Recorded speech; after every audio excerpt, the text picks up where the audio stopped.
ई pharmacy क्षेत्रक सुर्खियों में क्यों? हाल ही में केंद्रीय औषधि मानक नियंत्रण संगठन ने सभी ई फार्मेसी कंपनियों को कारण बताओ नोटिस जारी किया है।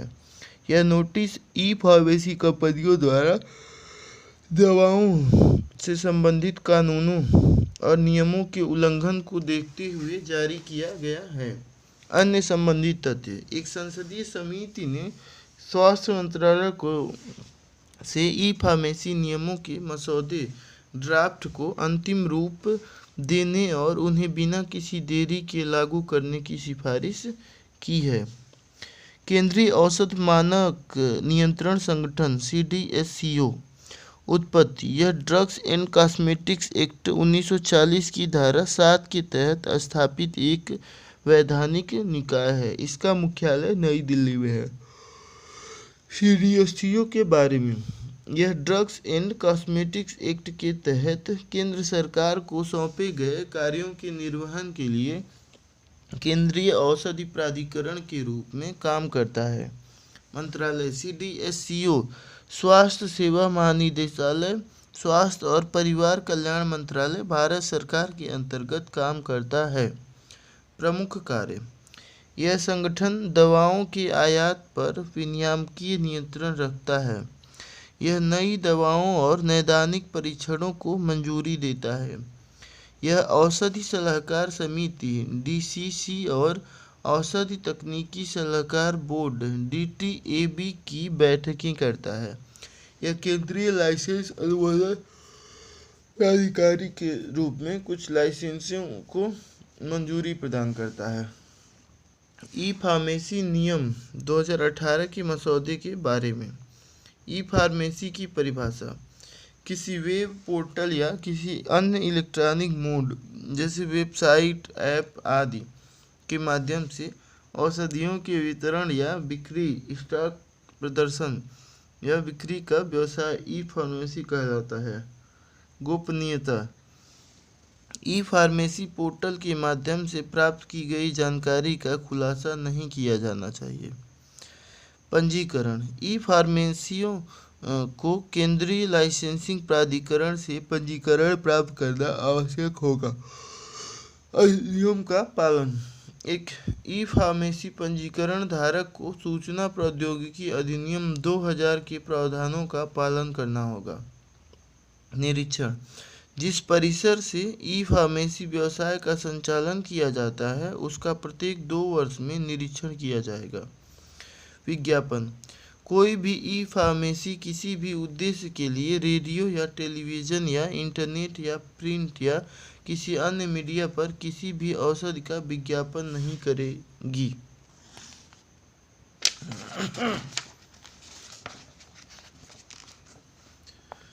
भारत में ई फार्मेसी के बारे में: तेजी से बढ़ता उद्योग: भारत में ऑनलाइन फार्मेसी बाजार तीव्र गति से अर्थात लगभग 22% की CAGR से बढ़ रहा है। कोरोना महामारी में ई फार्मेसी के विकास को और बढ़ावा दिया है। वह फार्मास्यूटिकल क्षेत्र के एक हिस्से के रूप में भारत जेनेरिक दवाओं के मामले में दुनिया का सबसे बड़ा आपूर्तिकर्ता देश है। मात्रा के आधार पर वैश्विक आपूर्ति में भारत की हिस्सेदारी लगभग 20% के करीब है। इसने वैश्विक टीकाकरण मांग में लगभग 60% का योगदान दिया है। भारत में ई फार्मेसी को संचालित करने वाले कारक: इंटरनेट की पैठ, जीवन शैली में बदलाव और रोगों में वृद्धि। डिजिटल इंडिया: भारत की तेजी से आगे बढ़ती अर्थव्यवस्था, घरेलू मांग में वृद्धि। सरकार का सहयोग, महामारी का प्रकोप। मौजूदा ई फार्मेसी मॉडल: ई फार्मेसी का इन्वेंट्री आधारित मॉडल। ई फार्मेसी वाले अलग अलग स्थानों पर अपने गोदामों, आपूर्ति केंद्रों में दवाओं को भंडारित करते हैं या उनका स्टॉक रखते हैं। पंजीकृत फार्मासिस्ट उन्हें ग्राहकों तक पहुंचाते हैं। उदाहरण के लिए मेड लाइफ और नेटमेड्स। ई फार्मेसी का इन्वेंट्री आधारित मॉडल। लाइसेंस प्राप्त फार्मेसी, वेबसाइट, मोबाइल ऐप। उपभोक्ता जेनरिक ई कॉमर्स मार्केटप्लेस। ये ऐसे डिजिटल प्रतिष्ठान हैं जो अलग अलग प्रकार के उत्पादों की आपूर्ति करते हैं। इनके द्वारा आपूर्ति की जाने वाली वस्तुओं में फार्मास्यूटिकल्स भी शामिल हैं। इस प्रकार के मार्केटप्लेस के उदाहरण हैं फ्लिपकार्ट और अमेज़न। ई फार्मेसी का मार्केटप्लेस बेस्ड बाजार आधारित मॉडल। इस मॉडल में प्रौद्योगिकी कंपनियां एक खरीदार और विक्रेता के बीच सुविधा प्रदाता के रूप में कार्य करती हैं। इसमें ई फार्मेसी वाले एक एग्रीगेटर की भूमिका निभाते हैं। उदाहरण के लिए टाटा 1mg। ई फार्मेसी का मार्केटप्लेस आधारित मॉडल। लाइसेंस प्राप्त फार्मेसी, वेबसाइट, मोबाइल ऐप। उपभोक्ता ई फार्मेसी क्षेत्र का महत्व। बढ़ती शहरी आबादी। ऐसा अनुमान है कि बढ़ते शहरीकरण के चलते भारत की लगभग आधी आबादी अपनी चिकित्सा ज़रूरतों के लिए ऑनलाइन प्लेटफॉर्म्स की ओर रुख करेगी। वैश्विक बाजार। वैश्विक ई फार्मेसी बाजार के भी 20.1% की CAGR से बढ़ने का अनुमान है। भारतीय कंपनियों को इस क्षेत्र में अग्रणी बने रहने के लिए इस बदलाव को अपनाना होगा। क्रॉनिक चिरकालिक रोगों से ग्रस्त बुजुर्गों की बढ़ती आबादी और ऐसे रोगों का विस्तार। भारत की लगभग 12% आबादी 54 वर्ष से अधिक आयु वाले लोगों की है। इनमें से कई लोग अलग अलग क्रॉनिक रोगों से पीड़ित हैं। ई फार्मेसी उनके लिए एक सहायक के रूप में कार्य कर सकती है। पारंपरिक फार्मेसी रिटेल की असंगठित प्रकृति। देश में कई स्थानों पर बहुत सारे खुदरा विक्रेता मौजूद हैं। इसलिए पारंपरिक फार्मेसी रिटेल खुदरा क्षेत्र अत्यधिक असंगठित है। उपभोक्ताओं के लिए ई फार्मेसी के लाभ। पहुंच और उपलब्धता, किफ़ायती, सूचना और शिक्षा, नियमों का पालन और प्रामाणिकता, सुविधाजनक।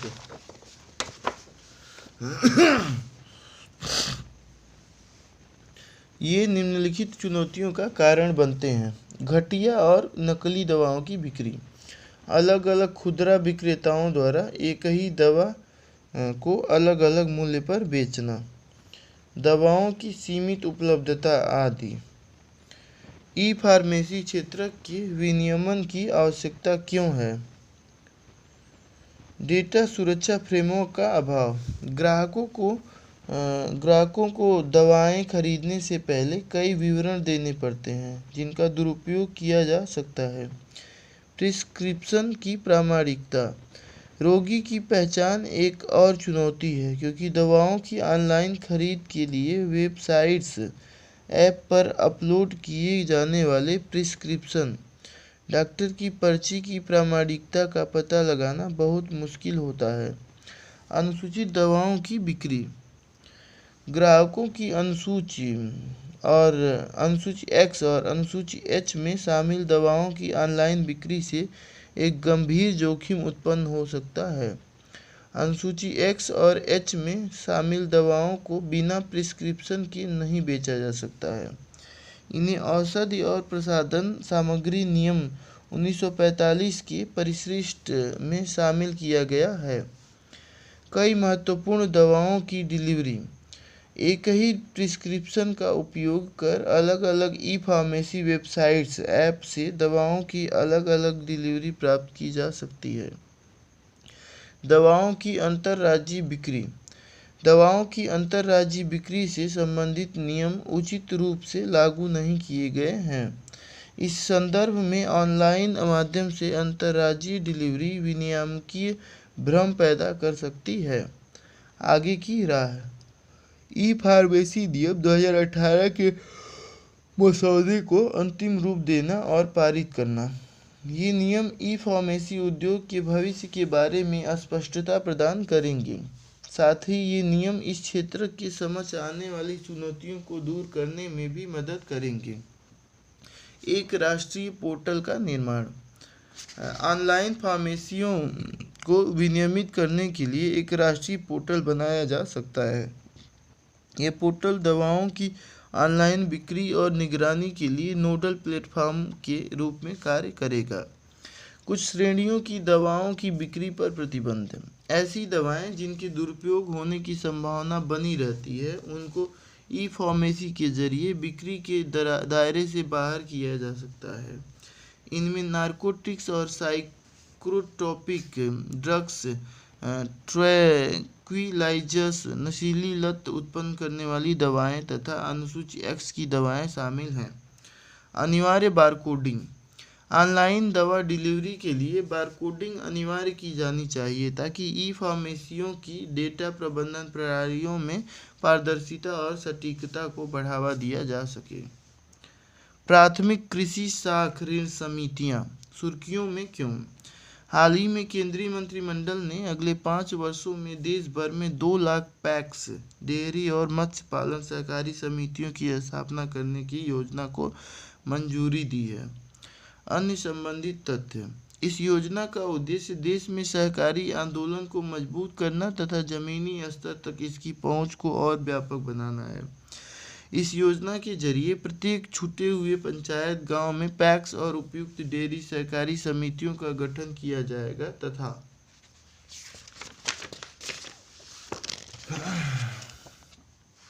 प्रत्येक छोटे पंचायत गांव के साथ साथ बड़े जल निकायों वाले पंचायत गांव में मत्स्य पालन से संबंधित उपयुक्त सहकारी समितियां स्थापित की जाएंगी।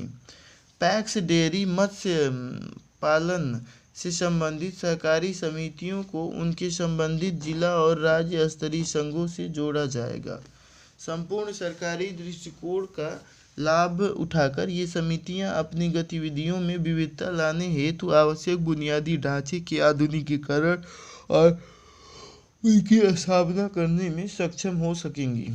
इन गतिविधियों में दूध परीक्षण प्रयोगशालाएं, bulk milk cooler, biofloc plants का निर्माण, फिश कियोस्क आदि शामिल हैं। संपूर्ण सरकारी दृष्टिकोण। इसका आशय सरकार के अलग अलग मंत्रालयों, विभागों, सार्वजनिक एजेंसियों आदि के बीच तालमेल से है। इस योजना का महत्व। यह कदम इसलिए महत्वपूर्ण है क्योंकि अभी भी 1.6 लाख पंचायतों में पैक्स मौजूद नहीं है और लगभग 2 लाख पंचायतों में भी कोई डेयरी सहकारी समिति उपलब्ध नहीं है। यह किसान सदस्यों को आवश्यक फॉरवर्ड और बैकवर्ड लिंकेज प्रदान करेगी और इससे उनकी आय में वृद्धि होगी। यह योजना ग्रामीण क्षेत्रों में रोजगार के अवसर पैदा करने में भी मदद करेगी। पैक्स के बारे में। पैक्स ग्राम स्तर की सहकारी ऋण समितियां हैं जो देश में अल्पकालिक सहकारी ऋण संरचना में अंतिम कड़ी के रूप में कार्य करती हैं। विनियमन। पैक्स न तो बैंकिंग विनियमन अधिनियम 1949 के दायरे के अधीन आते हैं और न ही इन्हें भारतीय रिजर्व बैंक द्वारा विनियमित किया जाता है। हालांकि एससीबीज, डीसीसीबीज संबंधित राज्य की राज्य सहकारी समिति अधिनियम के प्रावधानों के तहत पंजीकृत होती हैं जिन्हें आरबीआई द्वारा विनियमित किया जाता है। नाबार्ड एससीबीज और डीसीसीबीज के माध्यम से पैक्स को वित्त उपलब्ध कराता है। पैक्स डेयरी और मत्स्य पालन के लिए मंत्रिमंडल से मंजूरी प्राप्त योजना। निम्नलिखित द्वारा कार्य योजना तैयार की जाएगी। राष्ट्रीय कृषि और ग्रामीण विकास बैंक नाबार्ड, राष्ट्रीय डेयरी विकास बोर्ड एनडीडीबी, राष्ट्रीय मत्स्य विकास बोर्ड एनएफडीबी, उच्च स्तरीय अंतर मंत्रालयी समिति आईएमसी। इस समिति को योजना के लिए आवश्यक कदम उठाने का अधिकार होगा। अध्यक्षता केंद्रीय गृह एवं सहकारिता मंत्री। सदस्य कृषि एवं किसान कल्याण मंत्री, मत्स्य पालन, पशुपालन और डेयरी मंत्री, संबंधित सचिव, नाबार्ड और एनडीडीबी के अध्यक्ष तथा एनएफडीबी के चीफ एग्जीक्यूटिव। इसके तहत 4 योजनाओं को शामिल किया गया है। पशुपालन और डेयरी विभाग, राष्ट्रीय डेयरी विकास कार्यक्रम, डेयरी प्रसंस्करण और अवसंरचना विकास कोष। मत्स्य पालन विभाग, प्रधानमंत्री मत्स्य संपदा योजना, मत्स्य पालन एवं जलीय कृषि अवसंरचना विकास कोष। सहकारी कृषि ऋण संरचना, लघु अवधि वाले ऋण त्रिस्तरीय प्रणाली, राज्य केंद्रीय सहकारी बैंक, जिला केंद्रीय सहकारी बैंक, प्राथमिक कृषि ऋण समितियां। दीर्घ अवधि वाले ऋण 2 स्तरीय प्रणाली, राज्य केंद्रीय सहकारी कृषि ग्रामीण विकास बैंक, प्राथमिक सहकारी कृषि ग्रामीण विकास बैंक। कार्य, ये समितियां अल्पकालिक ऋण देने के अलावा सदस्य किसानों को बीज, उर्वरक, कीटनाशक वितरण जैसी अन्य इनपुट सेवाएं भी प्रदान करती हैं। महत्व, ये सबसे कमजोर ग्रामीण आबादी के वित्तीय समावेशन को सुनिश्चित करती है। देश के सभी संस्थाओं द्वारा दिए गए केसीसी किसान क्रेडिट कार्ड ऋणों में पैक्स की हिस्सेदारी 41% है और इनमें से 95% केसीसी ऋण लघु एवं सीमांत किसानों को दिए गए हैं। पैक्स के समक्ष मुख्य चुनौतियां क्या हैं? प्रौद्योगिकी, अधिकांश पैक्स अभी भी दक्षता, लाभप्रदता और नई प्रौद्योगिकी को अपनाने के मामले में अन्य वित्तीय संस्थानों के समान नहीं हो पाए हैं। ऋण भागीदारी, समय के साथ ग्रामीण ऋण में क्रेडिट कोऑपरेटिव की हिस्सेदारी घटकर 1/3 हो गई है। गौरतलब है कि 1950 के दशक में यह हिस्सेदारी 60% से अधिक की थी। संसाधनों पर निर्भरता, पैक्स को कई अन्य सेवाएं प्रदान करने के कार्य सौंपे जाने के बावजूद ये अभी भी मुख्यतः ऋण वितरण के व्यवसाय में ही संलग्न है। इस प्रकार ये संसाधनों के लिए उच्च स्तर की वित्त पोषण एजेंसियों पर निर्भर है। प्रतिस्पर्धा, पैक्स को किसान उत्पादक संगठनों के साथ प्रतिस्पर्धा करनी पड़ रही है। ऐसा इसलिए है क्योंकि एफपीओज वर्तमान में कई महत्वपूर्ण गैर ऋण सेवाएं प्रदान कर रहे हैं, जैसे कृषि सलाह, गुणवत्तापूर्ण इनपुट्स, कृषि आदान की आपूर्ति, प्रसंस्करण, आउटपुट मार्केटिंग आदि। दोषपूर्ण गवर्नेंस मानक, राजनीतिक प्रभाव और हस्तक्षेप के साथ साथ कॉर्पोरेट गवर्नेंस मानकों की कमी सहकारी समितियों के खराब प्रदर्शन का कारण है।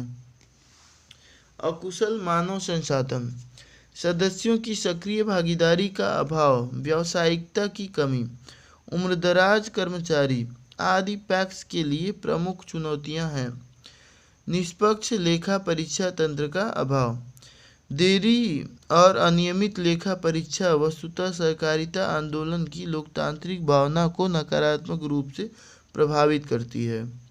जागरूकता का अभाव, अधिकांश लोगों के पास सहकारी आंदोलन के उद्देश्यों, सहकारी संस्थाओं के नियमों और विनियमों के बारे में स्पष्ट जानकारी उपलब्ध नहीं है।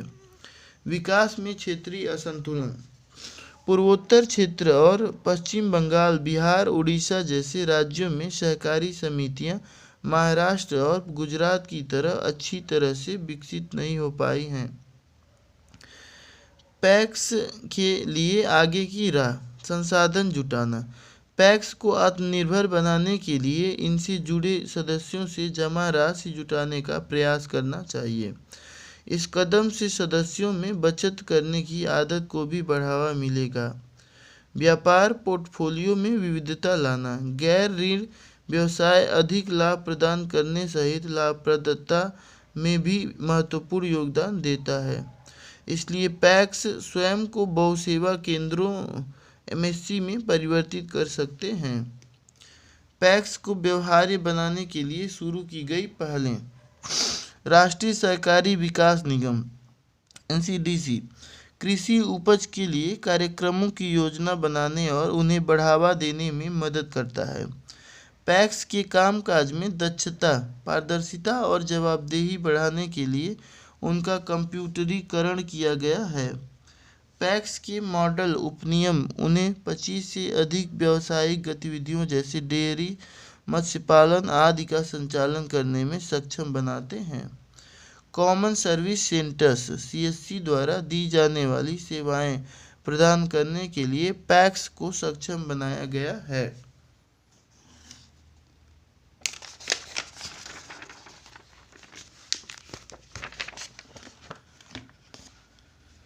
कृषि अवसंरचना कोष से मिलने वाले वित्त का इस्तेमाल अलग अलग जरूरत आधारित अवसंरचना सुविधाओं के निर्माण में किया जा सकता है। फार्म गेट और एकत्रीकरण बिंदुओं पैक्स, एफपीओज कृषि उद्यमियों, स्टार्टअप्स आदि पर कृषि अवसंरचना परियोजनाओं में वित्त पोषण के लिए 1 लाख करोड़ रुपए के कोष के साथ एआईएफ की स्थापना की गई थी। लोकतांत्रिक भावना, इसके चुनाव नियमित रूप से होने चाहिए। इसके अलावा निवेशकों और मुख्य कार्यकारी अधिकारी सीईओ की नियुक्ति पेशेवर क्षमता, निष्पक्षता और योग्यता के आधार पर की जानी चाहिए।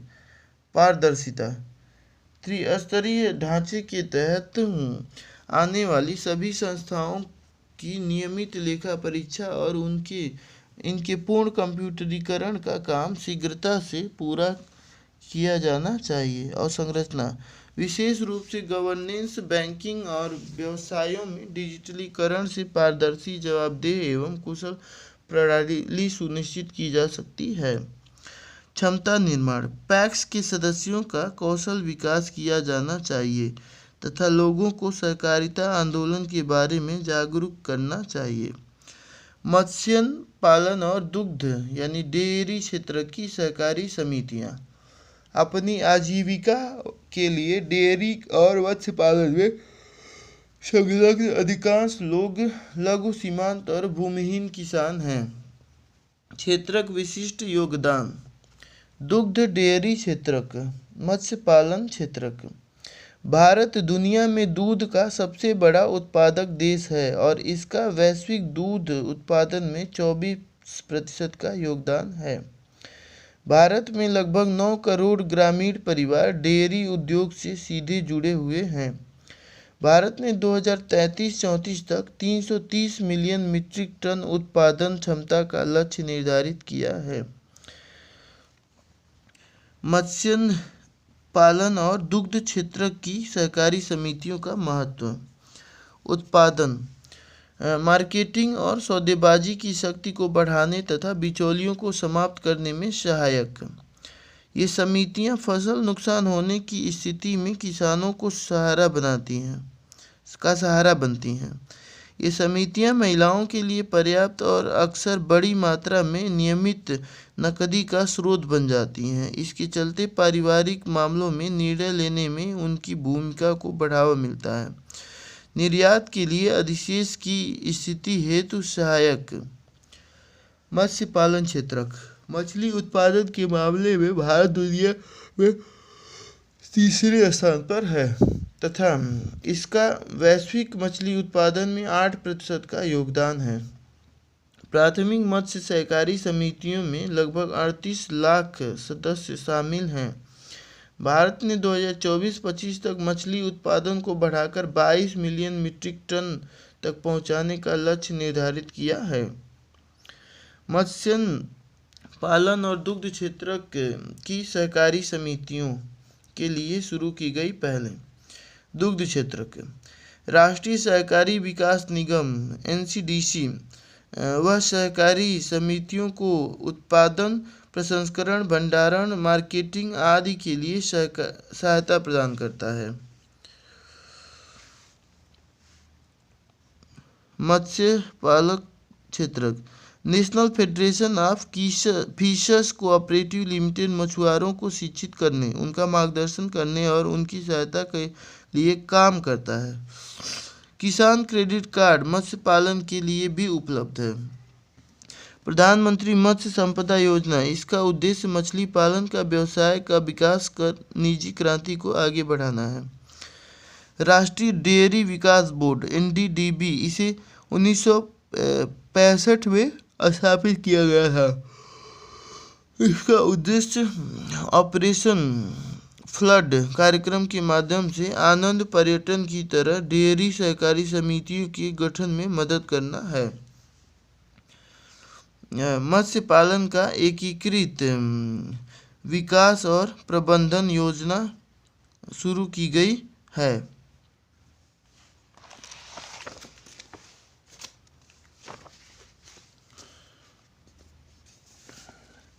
टमाटर, प्याज और आलू टॉप्स की कीमतें सुर्खियों में क्यों? अधिशेष उत्पादन के कारण खरीफ प्याज की फसल की कीमतों में भारी गिरावट देखी गई है। टॉप्स की कीमतों के बारे में प्याज और आलू को लोकप्रिय रूप से टॉप सब्जियों के रूप में जाना जाता है। ये भारत में खेती की जाने वाली, उत्पादित और उपभोग की जाने वाली तीन अग्रणी सब्जियां हैं। चीन के बाद भारत दुनिया में इन तीन सब्जियों का सबसे बड़ा उत्पादक देश है। हालांकि अन्य फसलों की तुलना में इन कृषि वस्तुओं की कीमतों में कई कारणों से उतार चढ़ाव होते रहते हैं। टॉप्स की कीमतों में अनिश्चितता के कारण, उत्पादन संबंधी चुनौतियां, मौसमी घटक। टॉप्स फसलों की बुआई के समय कीमतें सामान्य से अधिक होती हैं, जबकि इनकी कटाई के मौसम में कीमतों में तेजी से गिरावट आती है। दूसरे शब्दों में, बुआई और कटाई का मौसम क्रमशः इन फसलों की कीमतों में उछाल और गिरावट की स्थिति पैदा करता है। उदाहरण के लिए, मौसमी घटकों के कारण हर साल जुलाई से नवंबर से संबंधित अतिरिक्त दबाव उत्पन्न हो जाता है।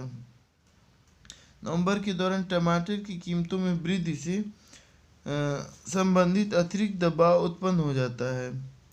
यह दबाव जुलाई में सबसे अधिक रहता है।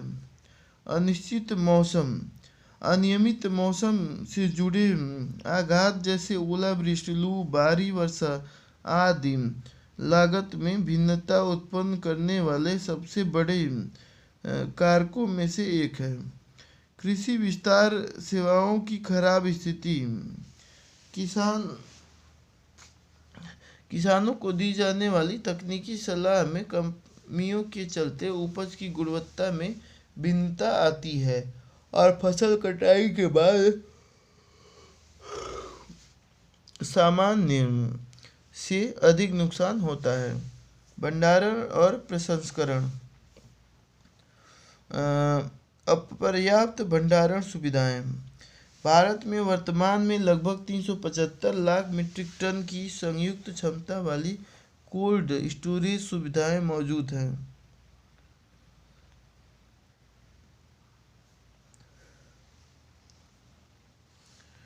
टॉप्स की कीमतों में स्थिरता लाने के लिए शुरू की गई पहलें, ऑपरेशन ग्रीन।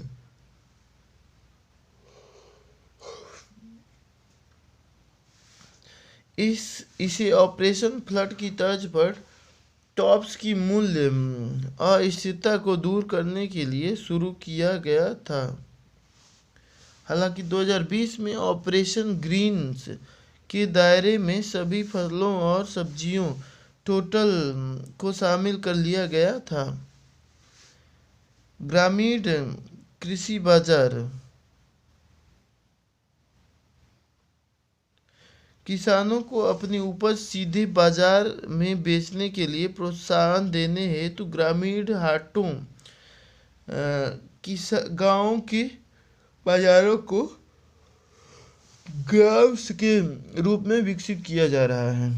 एकीकृत बागवानी विकास मिशन बागवानी के समग्र विकास के लिए और कम लागत वाली प्याज भंडारण संरचना के लिए ग्रामीण गोदामों के लिए कृषिगत विपणन और संरचना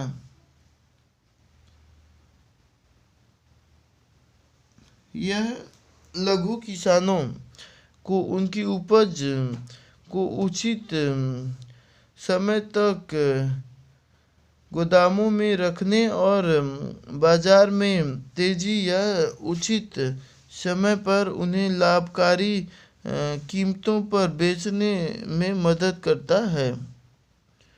इस प्रकार यह किसानों को आनन फानन में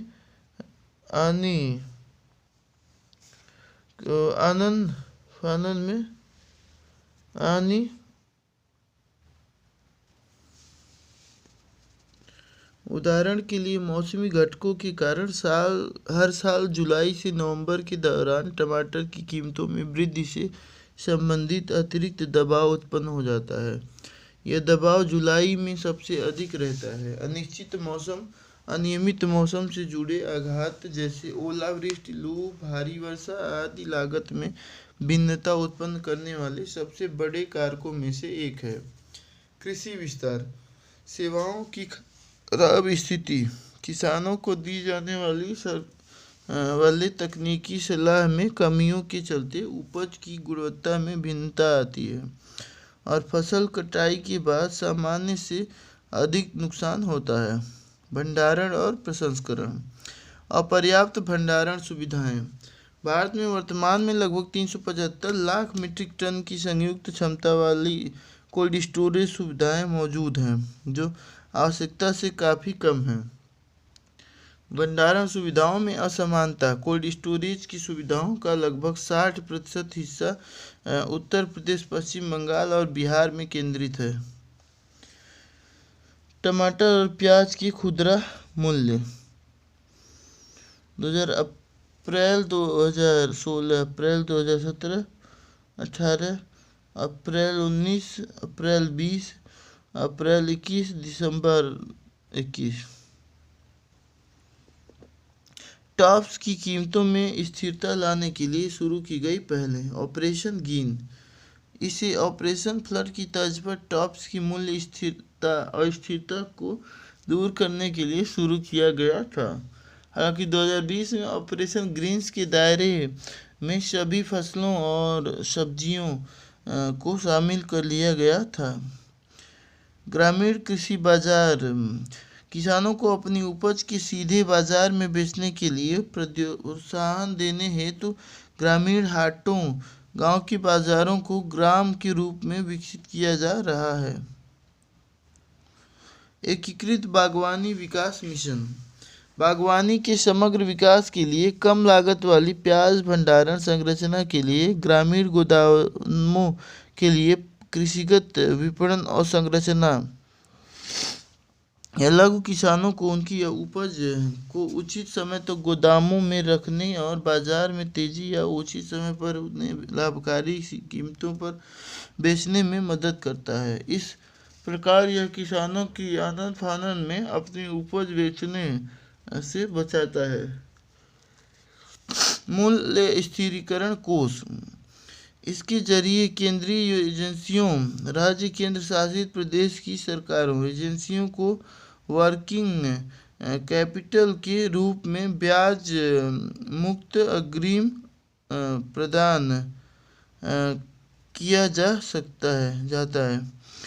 यह प्याज, आलू और दालों जैसी महत्वपूर्ण कृषि बागवानी वस्तुओं की कीमतों में उतार चढ़ाव को नियंत्रित करने के लिए प्याज हस्तक्षेप को सुनिश्चित करने में सहयोग करता है।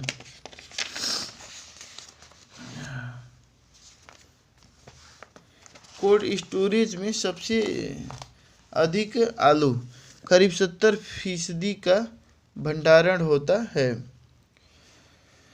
प्रसंस्करण सुविधाओं का अभाव वर्तमान में अधिकांश किसानों के पास प्रसंस्करण सुविधाओं तक उचित पहुंच उपलब्ध नहीं है। इसलिए कई बार बम्पर उपज के बावजूद उन्हें कम मूल्य पर अपनी पैदावार बेचनी पड़ती है। प्रशासनिक मुद्दे। योजना का प्रभावी क्रियान्वयन। एक ओर जहां ऑपरेशन ग्रीन्स के लिए बहुत कम धन का आवंटन किया गया था, वहीं दूसरी ओर आवंटित धन का 1/3 हिस्सा अब तक खर्च नहीं किया जा सका है। संस्थागत ऋण। टॉप्स फसलों के अधिकांश उत्पादक लघु किसान हैं, इसलिए वे अपनी खेती के लिए संस्थागत ऋण प्राप्त करने में असमर्थ रह जाते हैं। टॉप्स की कीमतों में स्थिरता सुनिश्चित करने के लिए आगे की राह।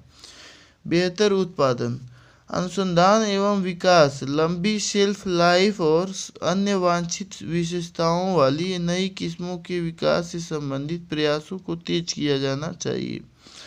खेती में विविधता लाना। कीमतों में वृद्धि को रोकने के लिए सरकार को लीन सीजन के दौरान टमाटर और प्याज के उत्पादन को प्रोत्साहित करने के लिए रणनीति विकसित करनी चाहिए।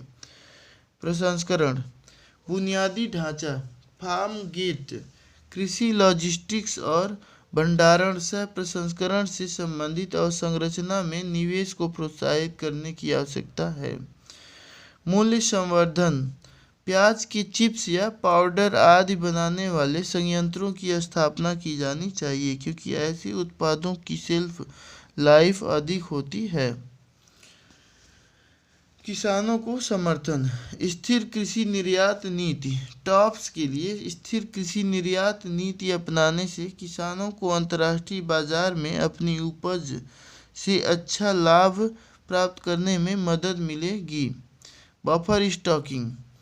टॉप्स सब्जियों के बफर स्टॉकिंग से किसानों को बाजार में कीमतों के कम होने की स्थिति में लाभ मिलेगा। इसी प्रकार इससे उपभोक्ताओं को तब मदद मिलेगी जब बाजार में इनकी कीमतों में तेजी आती है। न्यूनतम समर्थन मूल्य। टॉप्स के एमएसपी होने से अधिकतर किसान अपनी पैदावार को आनन फानन में बेचने से बच जाएंगे।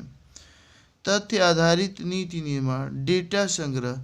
प्याज उत्पादक क्षेत्र और प्याज के उत्पादन एवं बाजार में इसके आगमन से जुड़े विश्वसनीय डेटा के संग्रह से उचित प्लानिंग में मदद मिल सकी है। पूर्वानुमान। भविष्य में कीमत और मांग का अनुमान लगाने से किसान उन फसलों को उगा सकते हैं जिनसे उन्हें अधिकतम लाभ मिल सके। टमाटर, प्याज और आलू टॉप्स के उत्पादन विकास के लिए मुख्य परिस्थितियां। विवरण। आदर्श तापमान। टमाटर, बीज को अंकुरित होने के लिए 21 से 24 डिग्री सेल्सियस तापमान और अच्छी धूप। प्याज 13 से 25 डिग्री सेल्सियस तापमान। आलू 20 से 24 डिग्री सेल्सियस तापमान।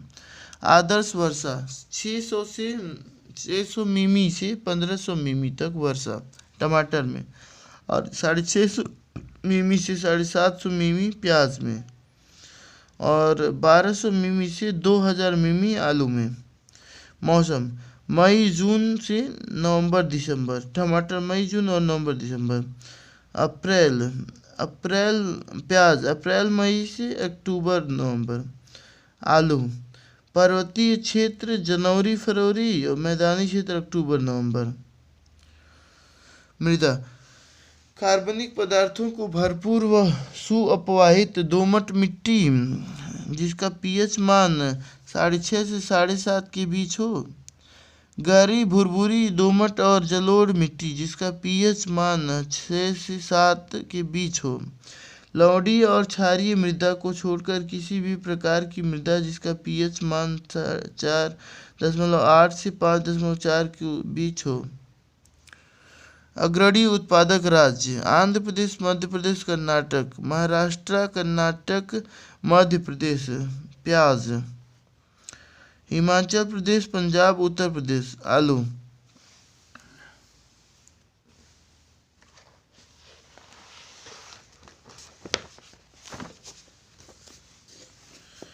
व्हीकल स्क्रैपेज सुर्खियों में क्यों? केंद्र ने वित्त वर्ष 2023-24 में पुराने वाहनों को स्क्रैप करने के लिए राज्यों को दी जाने वाली प्रोत्साहन राशि बढ़ाकर 3,000 करोड़ रुपए कर दी है। गौरतलब है कि यह फंड पूंजी निवेश के लिए राज्यों को विशेष सहायता योजना के तहत जारी की जाएगी। व्हीकल स्क्रैपिंग के बारे में। व्हीकल स्क्रैपेज का आशय एंड ऑफ लाइफ व्हीकल अर्थात अनफिट और पुराने वाहनों को समाप्त करने से है। उद्देश्य, इसके 3 मुख्य उद्देश्य हैं। ऑन रोड उत्सर्जन में कमी लाना, बेहतर उत्सर्जन मानक वाले वाहनों की ओर बढ़ना और उपयोग किए जा रहे वर्तमान वाहन समूहों फ्लीट की बारीकी से निगरानी करना। भारत में व्हीकल स्क्रैपेज नीति पर एक नज़र। ऑटोमोटिव इंडस्ट्री स्टैंडर्ड 129 AIS 129 2016 इसके तहत पुराने वाहनों की संग्रह और डिसमेंटलिंग कल पुर्जों को अलग करना केंद्रों की आवश्यकता पर बल दिया गया है। साथ ही इसमें वाहन विनिर्माताओं से यह अपेक्षा की गई है कि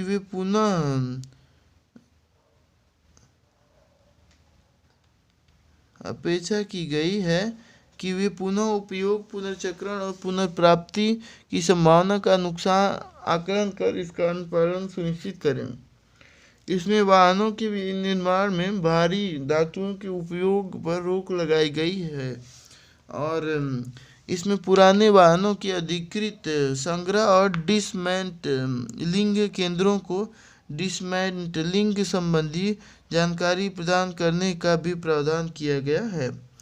ELB की हैंडलिंग, प्रसंस्करण और पुनर्चक्रण हेतु पर्यावरणीय दृष्टि से सुसंगत सुविधाओं के लिए दिशा निर्देश 2019 इसमें वाहनों से खतरनाक पदार्थों को हटाने, पर्यावरण की दृष्टि से उचित तरीके से कल पुर्जों एवं ELB अवशेषों के निपटान के लिए प्रक्रियाओं का उल्लेख किया गया है।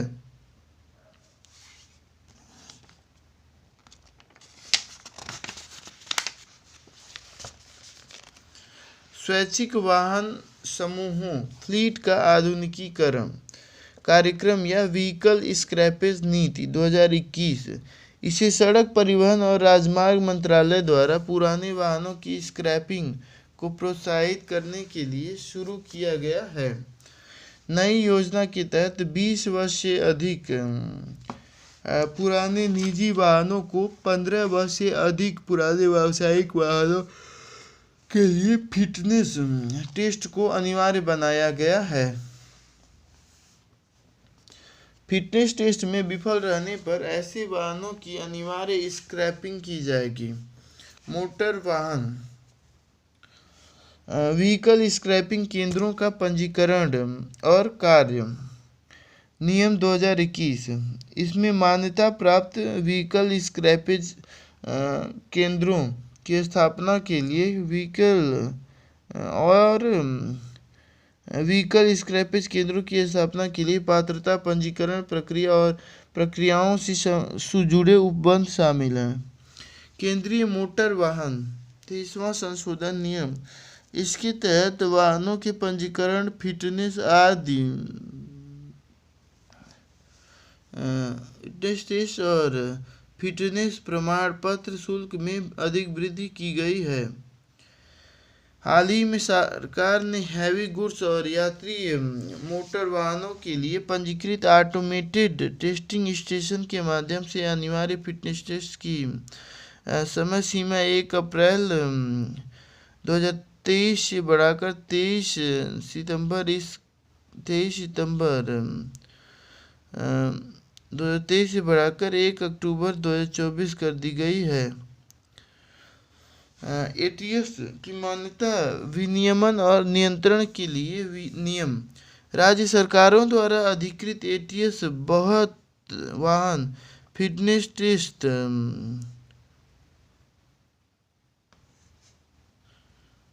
अधिक वाहन क्षमता सुनता हूँ एटीएस एटीएस की मान्यता विनियमन और नियंत्रण के लिए नियम। राज्य सरकारों द्वारा अधिकृत एटीएस बाहर फिटनेस टेस्ट का कार्य क्षमता है। यदि कोई वाहन किसी या सभी आवश्यक टेस्टिंग में विफल रहता है तो परिणाम के 30 दिनों के भीतर रीटेस्ट के लिए आवेदन किया जा सकता है।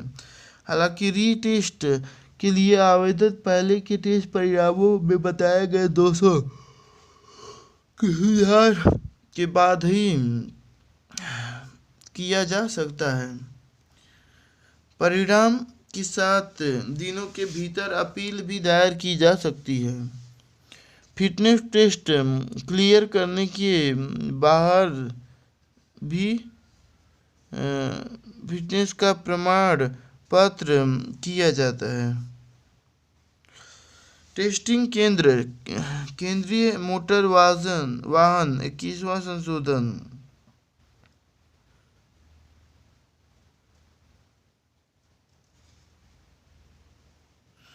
भारत में व्हीकल स्क्रैपेज की समझ चुनौतियां। खराब बुनियादी ढांचा। टेस्टिंग केंद्र केंद्रीय मोटर वाहन 21वां संशोधन नियम 2021 के मानकों के अनुरूप कोई भी एटीएस संचालनरत नहीं रहा है। अनौपचारिक क्षेत्रक वर्तमान में अधिकांश ऑटोमोबाइल स्क्रीनिंग क्रैपर का प्रबंधन अनौपचारिक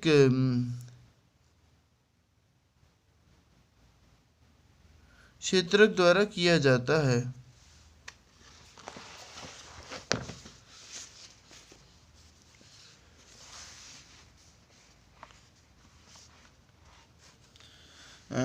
व्हीकल स्क्रैपेज की प्रक्रिया। विपंजीकरण प्रदूषण मुक्त करना, कलपुर्जों को अलग करना, महीन टुकड़े करना, पुनर्चक्रण। व्हीकल स्क्रैपेज नीति के तहत प्रोत्साहन और हतोत्साहन। पुराने वाहन को स्क्रैप करने बदले स्क्रैपिंग सेंटर जो पेमेंट करते हैं वह नए वाहन की एक शोरूम कीमत का तहत दिशा करते उसे शोरूम कीमत का लगभग 4 से 6% होता है। राज्य सरकारों के लिए अधिसूचित मसौदा नियम मोटर वाहन कर पर निम्नलिखित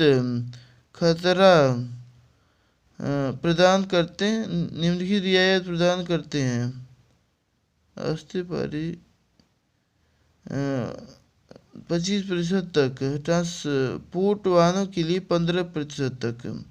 जारी की गई ड्राफ्ट अधिसूचना के अनुसार स्क्रैप किए गए वाहन से संबंधित प्रमाण पत्र को जमा करने पर खरीदे जाने वाले नए वाहन के पंजीकरण शुल्क की माफ कर दिया जाएगा।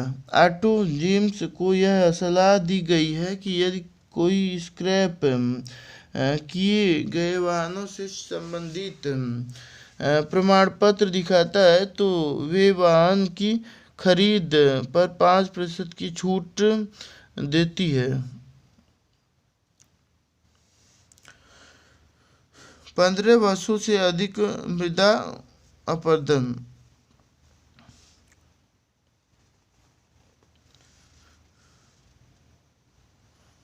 पुराने वाहन को स्क्रैप करने के बदले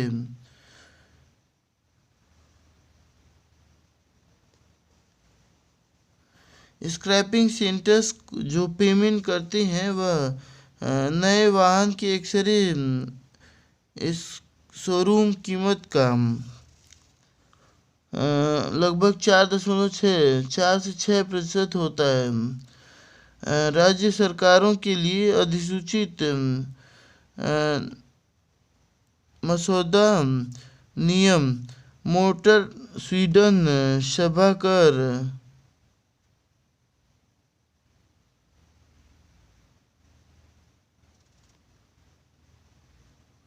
गैर ट्रांसपोर्ट वाहनों के लिए 25% तक, ट्रांसपोर्ट वाहनों के लिए 15%।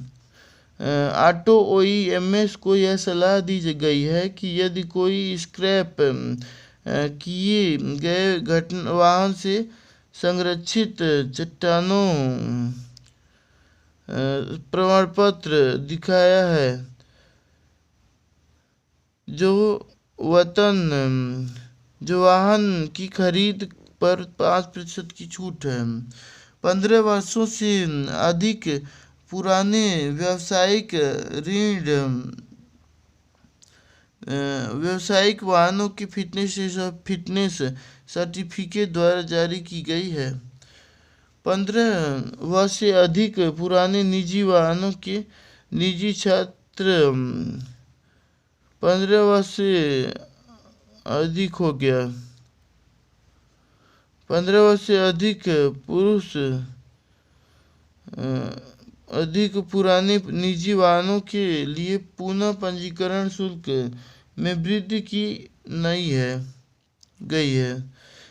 फिटनेस सर्टिफिकेट उज्जैन और फिटनेस टेस्ट और